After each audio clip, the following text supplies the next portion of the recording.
5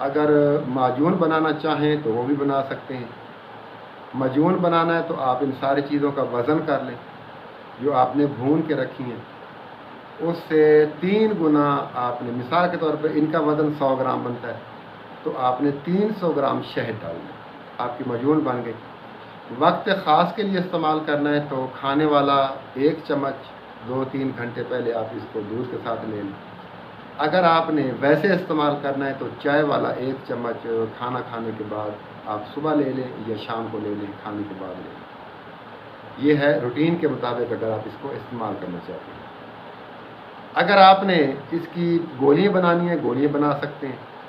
پھر آپ 4 تولہ اس میں شہد ڈالیں گے، یہ گولی بنانے کے قابل ہو جائے گا۔ اور آپ نے جیفل کے دانے برابر، یعنی کہ کم سے کم 3 چنے کے دانے برابر 1 گولی آپ نے بنانی ہے۔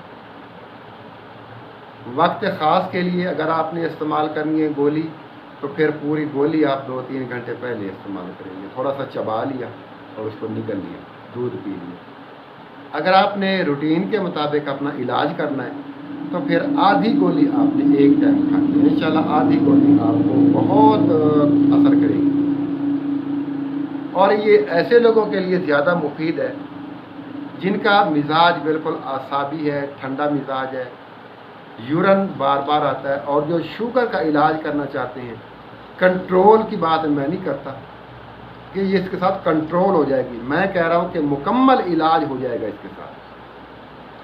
اور شوگر کا مکمل علاج ایک اور ویڈیو آئے گی انشاءاللہ، میں آپ کے سامنے رکھوں گا کہ وہ کمال ویڈیو ہوگی۔ آپ نے اس ویڈیو کو اس چینل کے ساتھ آپ نے ٹچ رہنا ہے، اور ویڈیو انشاءاللہ جلدی آنے والی ہے۔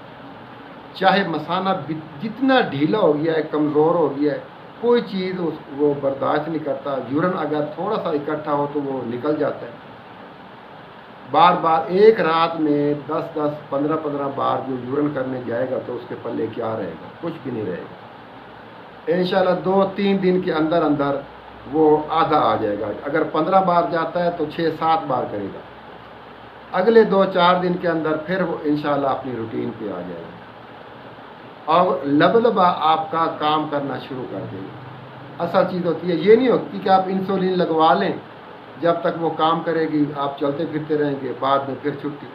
یہ علاج نہیں ہے۔ اصل علاج یہ ہے کہ جو عضو اندر بیمار پڑا ہے اس کا علاج کریں، کاٹ کے نہ پھینکیں۔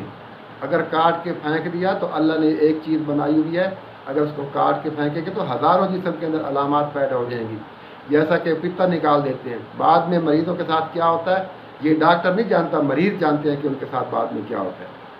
نہ کھانا ہضم ہوتا ہے، نہ بھوک لگتی ہے، کچھ بھی نہیں ہوتا، ہزار علامات اور مسائل پیدا ہو جاتے ہیں ان کے لیے۔ تو آپ نے اس نسخے نے لبے کو جگانا ہے، اٹھ بھائی اپنا کام کر۔ وہ اپنا کام کرے گا، انسولین پیدا کرے گا، جسم کے اندر جو جتنی چاہیے وہ پوری کرے گا، اس کی ڈیوٹی ہے، اس کا کام ہے، اللہ نے ذمہ لگایا ہے۔